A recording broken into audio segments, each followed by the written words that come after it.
Your body and your mind never works against you. People are calling it by many names. People call it stress, anxiety, misery, madness, whatever you want to call it. All these things are essentially this, that your intelligence has somehow turned against you, that's all there is. Yes? If your intelligence turns against you, there is no force in the universe which can save you. So it's very, very important at this stage in your life, you make your body and your mind in such a way, your intelligence and your energy never works against you. There are enough people in the world to work against you. Leave it to them. You don't have to work against yourself. Once… See, right now the situation is this, most people don't need any enemies, they're doing fine by themselves. I don't want you to be one of them.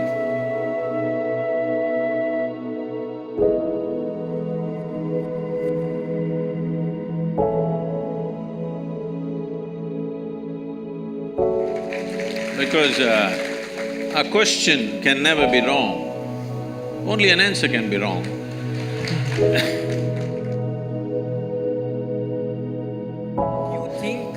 Do you think the youth must act on these gut feelings or should be rejected? What is your take on gut feelings and instincts? There is something called as gut feeling and there is also something called as being shit scared, you know. So when people don't know which way to go, some things move in their gut. Don't understand always that as some kind of an intuition or some kind of an insight into life. Most people feel their guts only when you say he has guts means what? Guts didn't move. So, fear is considered gut feeling by a whole lot of people, don't go by that. But there is a certain… in the yogic culture, today modern science is also recognizing this, in the yogic culture, we identify a certain dimension of intelligence in the stomach. A certain dimension of intelligence means, if we have to… this is what I'm going to say is very simplistic. If you find loopholes, you ask question, otherwise I will pass, okay? If you ask questions, I will cover those loopholes, but because I'm saying it in such a brief manner, there will be loopholes. See, you eat a piece of bread, within a few hours, it gets transformed into a human being, isn't it so? Is it a tremendous amount of intelligence? Hello? If I can take a piece of bread in my hand and make this into a human being, who do you think I am? Hello? Creator himself, isn't it? Must be God. If I can take a piece of bread and make it into a human being, this is it. This you're doing in your stomach. Obviously, there is a certain dimension of intelligence. It is not in the form of thought, but it's a different it's not intellect, but it's an intelligence. Is there a way to access that intelligence? Yes. Even if a drop of that intelligence enters your life, you will do things magically.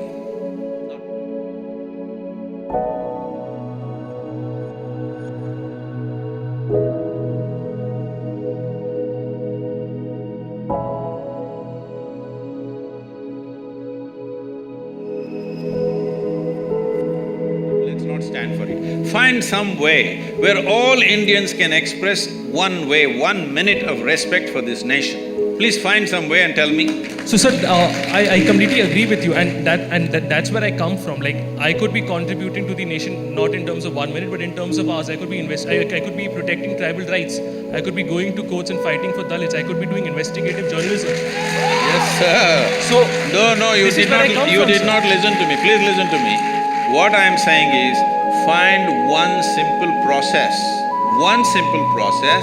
that all of us can use to express our love for this country. Find that. But then we will stop the national anthem and do that one. But so, why is it that we need a common idea of expressing love? I mean, if I have 3 children, all 3 of them will express love to me, will express their love to me in different manners. You need to understand this, your love for your country is not your personal romance. How you express your love? How you express your love to your friend or your partner is your business, we will not ask you.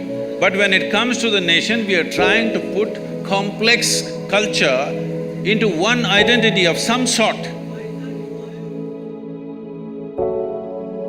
But I'm saying, this is a country of 1.3 billion people. Each one of us, our own language, our own culture, our own castes and creeds and eating, dressing, everything is different. When it's like this, we need some common point which we all plug into and say, this is our thing. So this is the flag. I know flag is just a bloody cloth, we know that. But it's we, by investing our emotion, who make it sacred, isn't it? In 1947, when the flag went up, the entire nation stood up. Entire nation stood up. Because at that time, we knew what it meant to be oppressed by somebody else. Now we've forgotten. That's all that's happened to us.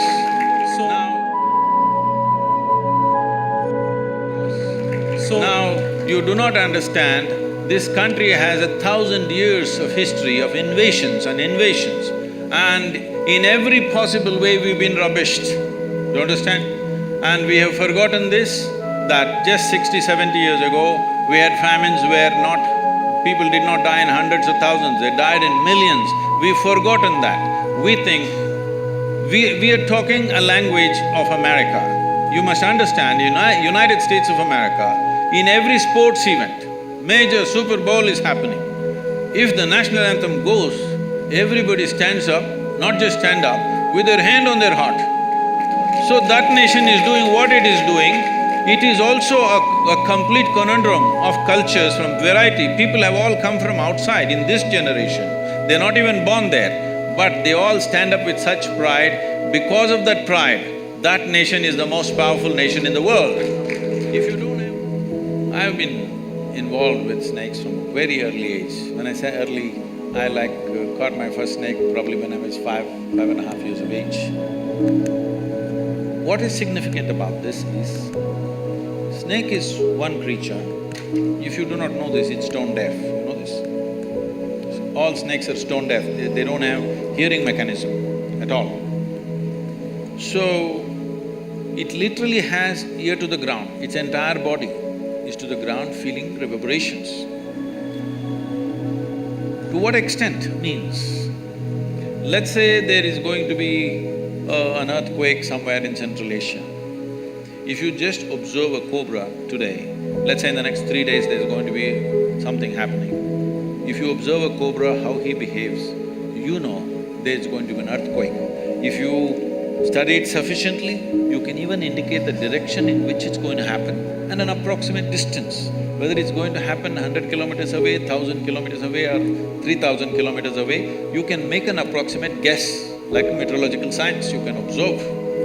Because he's got his entire body to the ground, even the smallest reverb that he feels, he behaves differently. So in that context, he is very perceptive.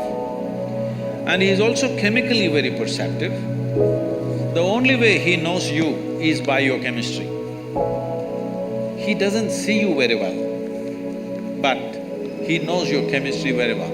See, if you go, don't try this by yourself, because you're on pot.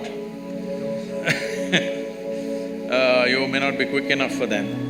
If you just go and pick up a cobra simply like this, not by his head or something, just in the middle, hold him, just pick him up, he will simply come without any resistance.